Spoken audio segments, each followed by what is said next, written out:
আরে তাড়াতাড়ি চলো, সুরজগড়ের রাজা এখানে জমি কিনতে এসেছেন। হ্যাঁ হ্যাঁ, চলো চলো, আমরা কখনো রিয়েল রাজা দেখিনি। চলো।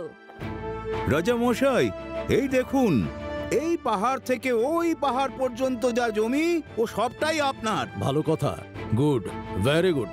আমি ভাবছি যে এই জমিতে আমি আমার একটা খুব বড় ফার্ম হাউস বানাবো।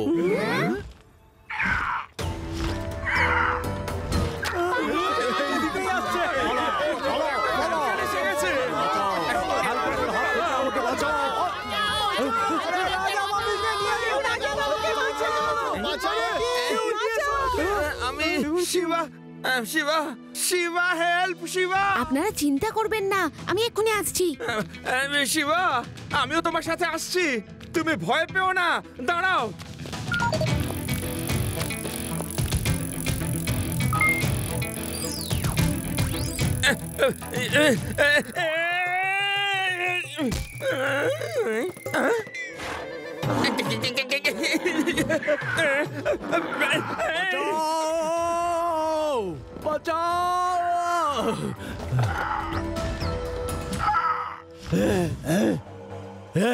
এটা কি ধরনের রসিকতা? ওয়েলকাম ব্রাদার, এখানে আসতে কোনো অসুবিধে হয়নি তো?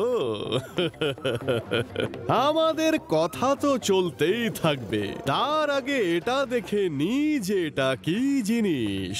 আইয়ো, এই পুচকে একটা বাচ্চা কিরকম শূন্যে সাইকেল চালাচ্ছে। স্পিড বাড়াও।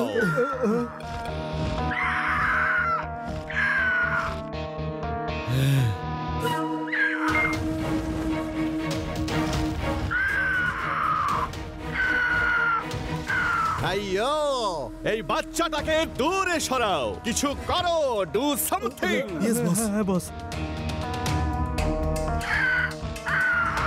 ও, কিছু তো দেখতে পাচ্ছি না।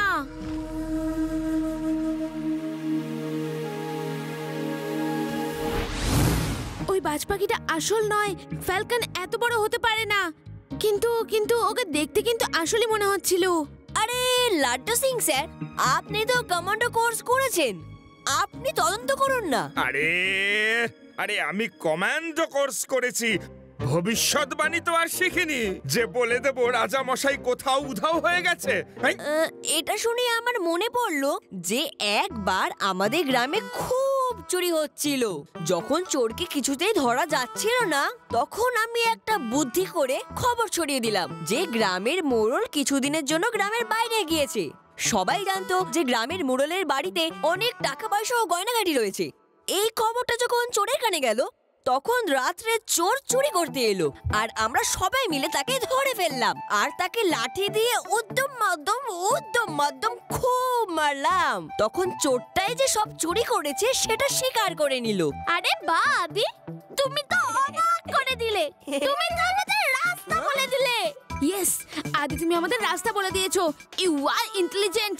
আরে ইন্টেলিজেন্ট তো আমি ছোট্টবেলা থেকেই, কিন্তু আমি এমন কি করলাম? আরে এবার আমরাও খবর ছড়াবো। আমার মাথায় আছে যে আমাদের কি খবর ছড়াতে হবে যাতে ওরা আবার আসে।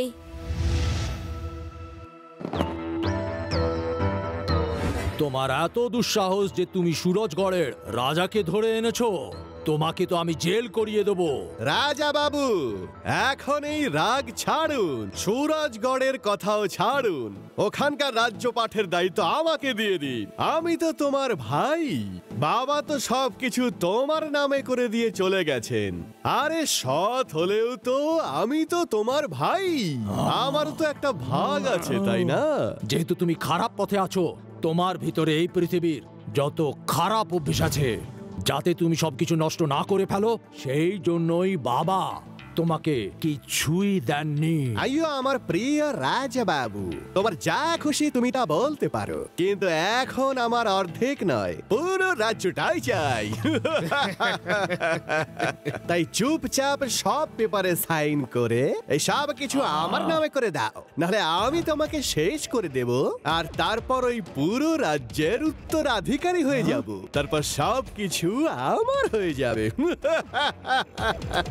কিছুতেই নয়, কিছুতেই নয়। আমি জানি যে কে রাজা সাহেবকে তুলে নিয়ে গেছে। আইয়ো এ কে রে? ভলিউম বাড়াও। নেংটি পরে ঘুরতো, নেংটি পরে ডাইপার। আইয়ো না ঘুরে বেড়াতো। এ তো মিথ্যে কথা বলছে। নাক দিয়ে সর্দি ছড়তো, আর আমি রুমাল দিয়ে ওর নাক মুছিয়ে দিতাম। ইয়েস, আপনি ঠিক করে আপনার নাক মুছতেও পারতেন না। আইয়ো চুপ করো, এসব ফালতু কথা বলছে। ওর চুরি করে খাওয়ার খুব শখ ছিল। ওকে সেধে খেতে দিলে কিছুতেই খেত না।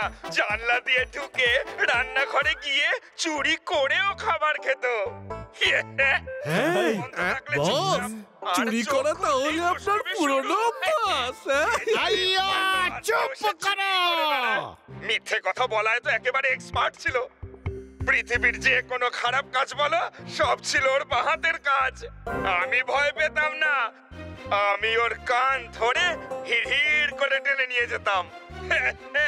আইয়ো যাও গিয়ে ওকে ধরে নিয়ে এসো।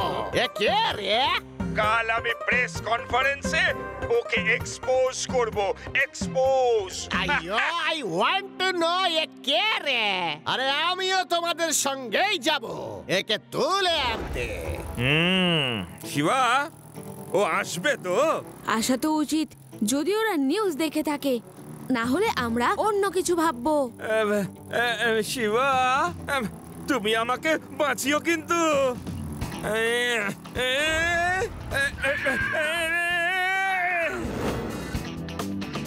আমাকে কেন ধরে নিয়ে এসেছো?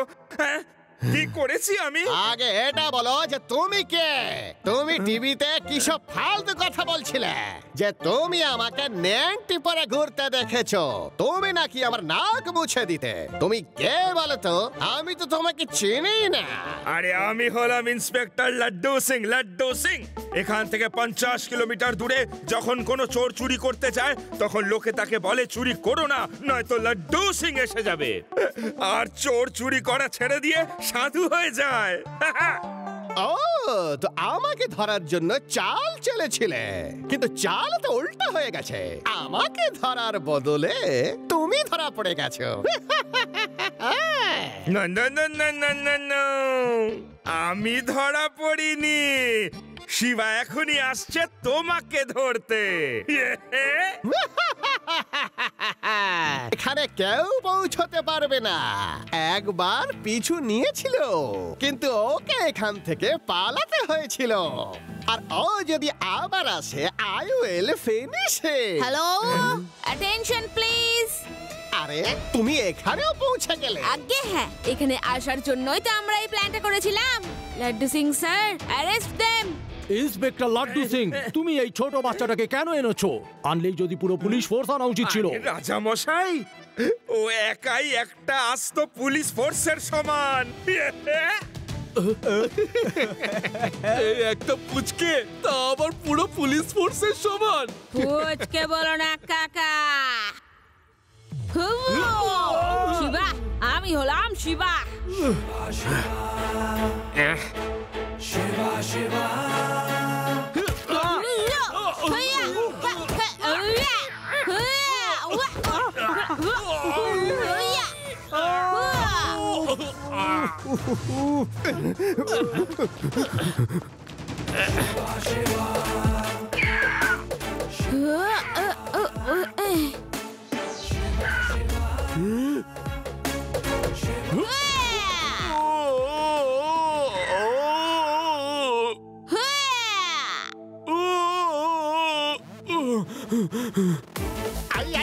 শিবা, আমাকে যেতে দাও।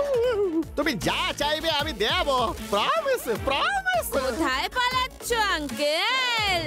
এবার সোজা জেলে যাবে, জেলে, আর কোথাও নয়। Shiva, thank you very much. তুমি দারুণ কাজ করেছো। সত্যি কথা বলতে তুমি একজন সুপার হিরো। হ্যাঁ, আর এখন আমি এই চোরটাকে বানাবো সুপার হিরো, আর এমন জেলে নিয়ে গিয়ে ঢোকাবো যেখান থেকে সারা জীবনেও ও বাইরে বেরোতে পারবে না।